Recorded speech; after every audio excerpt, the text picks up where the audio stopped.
So, now I kind of make up the stories. There are a ton of stories sitting in the back of my head that are various lengths.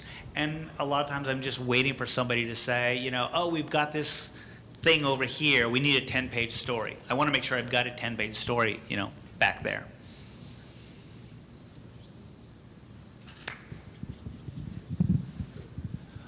So when's the next time we're going to see you actually doing the artwork for Hellboy?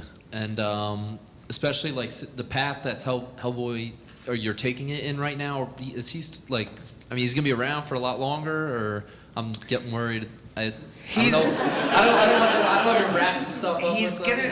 We're not that close to wrapping stuff up. We are extremely close to some major changes with the character. Really close. The plan right now is that Duncan Fegredo will draw 2 more miniseries, which will actually be combined into one book. So Duncan did Darkness Calls, he did The Wild Hunt, and the 3rd book in this trilogy is The Storm and the Fury. But we made a mistake on the last one where we did an 8-issue miniseries, and it had to have a huge gap in the middle. So the reason The Storm and the Fury is called The Storm and the Fury is so it can be published as 2 miniseries. The Storm, 3 issues, and The Fury, 3 issues. So Duncan is halfway through The Storm right now. Then he'll do The Fury. And then, having done some amazingly huge, life-altering things to Hellboy, I will step back in as the artist. So whenever Duncan's done, that's when I get rolling on my bit.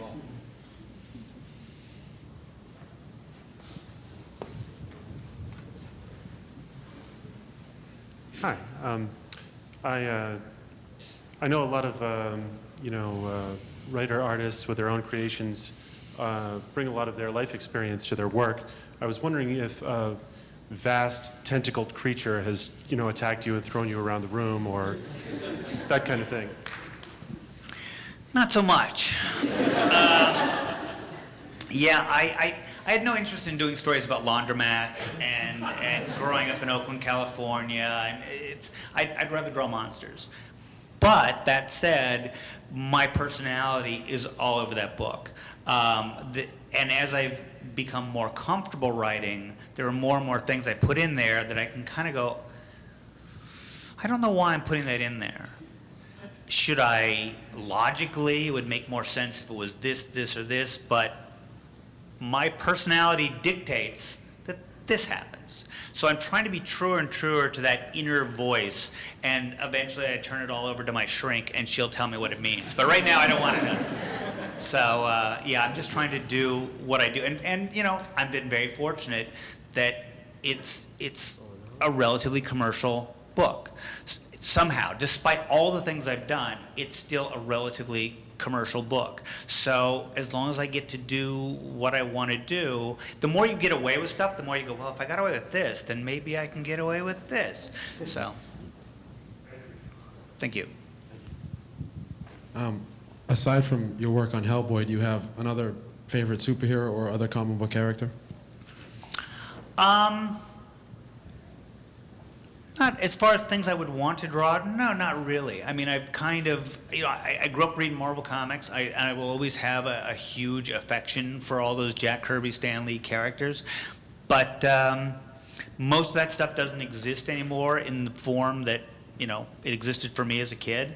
So there's very little that would appeal to me outside of my world as far as something to draw. And also as I get older, you start becoming very conscious of time.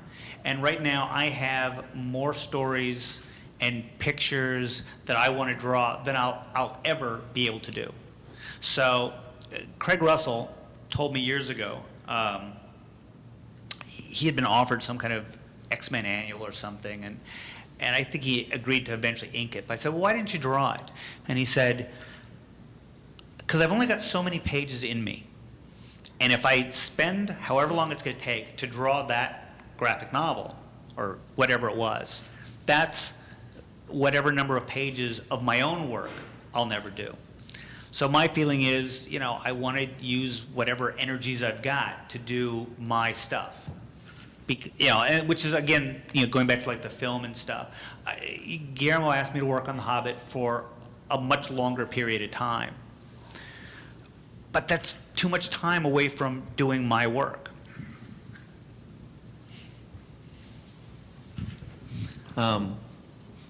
Somewhat similar to that, I know Hellboy is influenced by H.P. Lovecraft, and Boston here is rather Lovecraft County here. So I'm just wondering what some of your favorite Lovecraft and some of your favorite Lovecraft influences are.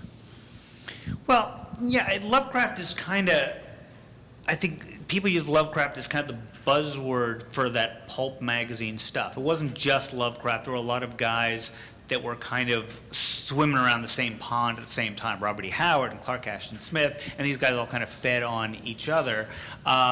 So yeah, I'm very influenced by those pulp magazine guys from that period. There's no particular Lovecraft story that kind of springs out as the thing. I mean, I really like Lovecraft, but I'm actually a bigger fan of things like old Victorian ghost stories and that kind of stuff.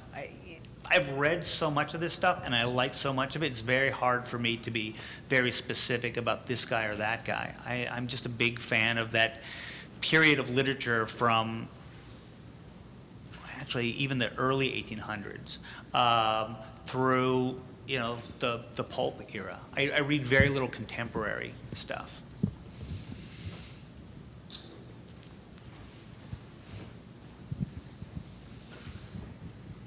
Hi. Hi. I was wondering, what was it that made you choose comics as the media that you expressed yourself in, as opposed to like animation or painting or writing alone or something? And also, what's the minimum number of hours per day that you have to work in order to feel like you've accomplished anything? Well, I was a comic book fan, and then I kind of got out of comics when I went to art school. But still, I knew what I really wanted to do was draw monsters. So somewhere on the end of art school, I started thinking, well, where am I going to go where I've got a good chance of drawing monsters? And comics was it. I don't know anything about animation, and I was never really a huge fan of animation. But I knew enough about animation to know that it's a giant workshop full of guys. So I knew I wasn't cut out to do that. I didn't want to spend, a year drawing a guy walking through a doorway, which is what animation is. Man, I remember when I was up at Disney, I went down and visited one of the guys I'd met. I went down to his cubicle, and he was showing me what was going to be 6 months' work for him, which was Mulan turning and saying something over her shoulder. Oh my God, wow. And he had broken down what her dialogue was, so to syllables. So he could do her mouth doing the very, no. So even as a kid, I knew I didn't want to do that kind of thing. So comics, I don't even remember making much of a choice. I wanted to draw monsters. Comics seemed the place to do it. What was the rest of the question? Yeah, I work all day, and some days, at the end of the day, I throw the stuff away. I still work pretty much 7 days a week. I keep saying, well, I'm gonna be semi-retired, which means I'll cut it down to 6 days a week. I have no idea what I'll do with that 7th day, because my wife, I'm sure, will say, well, go back in the studio, because we're used to not seeing you. We like it. Do whatever you want in there, but just leave us alone.